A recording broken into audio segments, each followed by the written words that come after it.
many victims of the grooming gang still don't feel that justice has been done. And it's very, very concerning that the two men leading the Greater Manchester inquiry resigned because they felt they were being blocked from accessing the information that they needed. Now, ICSO was a very important start, but what it was not, and was never meant to be, was a detailed report into the grooming gangs. They looked at 6 places where the grooming gangs operated, but there were more than 40 places where grooming gangs operated.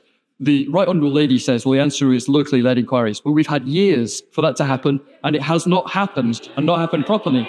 And indeed, in many cases, the local authorities were part of the problem. So you're asking them to mark their own homework. So I totally agree with the Home Secretary about the importance of the J recommendations. But will she please rethink so we can actually listen to the voices of those who have never been listened to this day? Secretary, I've listened to Farrow's. Well, I would just say to him, the whole point of us setting up a victims and survivors panel is to make sure that the victims and survivors' voices continue to be heard as part of the implementation, as part of the action, and as part of the further investigations that need to take place.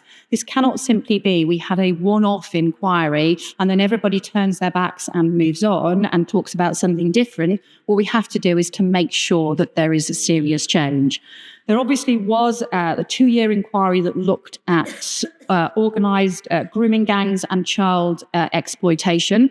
But we've also had, of course, the issues around Telford. Telford was not included in detail as part of that.